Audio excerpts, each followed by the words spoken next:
How can holiday rental software help you to attract direct bookings?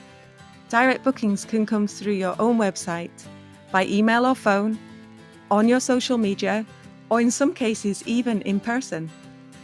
Did you know there are often tools built into holiday rental software that can help you to attract your own direct bookings? What are the pitfalls of doing it wrong and the key steps you should follow?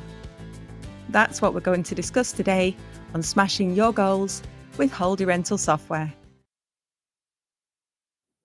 But before we get started, I'd like to share with you an article that will help if you're not using a holiday rental software yet, or you're thinking of changing software for your short-let business. On our website, booksterhq.com, you can sign up for free for the article with questions to ask during a holiday rental software demo, an essential document if you're considering making any change. But now, on with the show. Today, we're covering how to attract direct bookings, and this is the second part of direct bookings. So if you haven't listened to part 1, head over to episode 4, where we cover what a direct booking is and using a slick booking process on your website to ensure that your potential guests can make the booking in as few easy steps as possible and reduce the risk of getting them distracted or bored along the way and not actually making that booking. In today's session, we're going to go in a different direction and we're going to talk about trust signals. So what are trust signals? These are a technique of demonstrating that you are a trustworthy company to help your potential guests just feel that confidence in making a booking with you. These trust signals can come in all different shapes and forms, and building that trust with your guests is the collective effect of using a number of different trust signals throughout your website, throughout your business, actually, even. So let's work through some trust signals that you could use on your website so you can see the variation of options available to you. And then I'm going to choose a couple to focus on today. They can include professional photos. And actually, this is one that I would say is an absolute must. Professional photos are the win. Quick page speed. So that's how fast your website is moving when you're changing from one page to another or you're scrolling down. Does it get caught in a lag? Is there a delay loading pictures? That's all your page speed. Guest reviews. Articles about your business. So that might be that a local or even a national newspaper has covered your property or your business or even yourself and put it into the newspaper or magazine. Logos of membership. Payment processor logos. So that might be Stripe, for example, or Apple Pay or Google Pay or maybe MasterCard. These are all logos that you could include. A modern looking website. So that's the design of your website as a whole.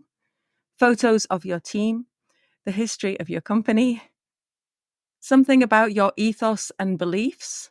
So perhaps if you are very environmentally conscious, then you would want to talk about that as part of your business ethos. Your contact information, super important. People have to know how they can get hold of you. Your cancellation rules, clear descriptions of your properties. Again, that's a bit of a must. Accreditations and awards, and social media links. And that's just a start. There are going to be others. But today I'm going to focus on guest reviews and memberships. Reviews are of growing importance within any purchase process, and this has never been so important as now with online purchases. Now, I talk about and refer to Amazon a lot because they do this so well. They are so clued up and they test and try different techniques for maximum effect. So regardless of my or your personal views of the company, they have spent a lot of time and effort to understand what trust signals are going to encourage their purchasers to make the purchase. So let's take a moment to peruse Amazon. For each and every item that you see, there are places for reviews. And these include the number of reviews that have been left, the rating in stars of 1 to 5, the title of the review, and descriptive written reviews. And they're placed in different places around the page. to continuously be reminding you of the good reviews that it's got. So why do they do this? Well, they know that providing these reviews enables potential purchasers to look at the things that other purchasers have bought and read the reviews, either scanning the number of stars or scanning the number of reviews that have been left, or reading each review in detail to see if the concerns of the other purchasers are likely to be a problem for them. So, for example, if reviews repeatedly say that a product never arrived, then that is pretty damning. But if the reviews occasionally say that a product was faulty, but the provider quickly sent out a new working item, well, then that negative review could potentially be ignored. I often find myself wondering, and I was wondering this the other day when I was looking at Amazon, how a pair of socks or a 5-pack of socks can get 31,000 reviews. But when you purchase something from Amazon, it's easy to see some of the techniques that they apply in order to achieve this. Firstly, they never fail to send out emails asking for reviews of the item, and they'll ask you repeatedly for those reviews. And then when you buy a subsequent item, in their emails, they will ask you again for a review of that item and all those other items that you had bought from them. So how does this affect you? Let's bring it back to you. Your potential guests will be looking at your past guest reviews to understand what they thought of your home and your hospitality. If there are no reviews, that creates a seed of doubt. Why are there no reviews? What's been excluded? Have you chosen not to put the reviews on your website because they're bad? Or are you new, perhaps, and therefore not necessarily trustable because you've only been around for 1 month as opposed to 10 years? They'll also be looking at how you dealt with the good and the bad comments that were left for you. So there are 2 actions that you always need to take. Firstly, you need to be actively encouraging your guests to leave you a review. Explain to them why it's so important to your business, how you would value their feedback. If the guests book through a channel like Vrbo or Airbnb, then that channel is going to be proactively contacting your guests multiple times over a period to ask for a review to be left on the channel. Do you do the same when a guest books directly with you? And whenever you get a review in your guest book or via email, do you add them to your website? If not, why not? And those reviews that are left for you on the channels like Airbnb could also be added to your website. Just remember that you need to reference where they were left. So, for example, if the review was left on Airbnb, you should say that this is a review from Airbnb because it's a technicality about ownership. And your guests will also be paying attention to the responses that you leave to each of the reviews. So now's the time to look at your replies. If in the past you haven't replied to your reviews, that's okay. Now is a good time to start. You should reply to every single comment, whether that review is good or bad. If it has any kind of critical element, it's okay, but you do need to respond to it. Now, how you respond to bad reviews is a session in itself, but it's really important to remember that for the most part, your reply to a guest isn't about that guest. It's about showing the next guests that you are respectful, professional, calm, considerate, and all the other good words that you can think of. So if you do get a bad review or simply one that you don't agree with, it's okay. Take a deep breath. Everyone gets them now and then. Walk away, come back when you're calm, and then picture your future guest reading your response, and you write it for them. Let's consider a second trust signal today, which is your memberships. The holiday rental sector has a good number of associations that you could and should join, from the ASSC in Scotland, EHHA in Europe, PASC in England, and there are a plethora to choose from in the States and Canada. These associations will provide you with the information on how to run your business, and they're going to advocate for you with national and local government, and that is super important.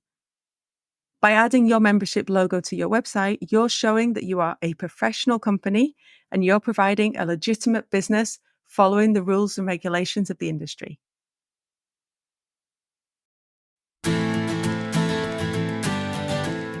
let's take a moment here. I'd like to remind you that if you'd like to try out Bookster and the tools that we offer, you can register on booksterhq.com for free, and you can check out some of the great tools that will help you run your short-let business.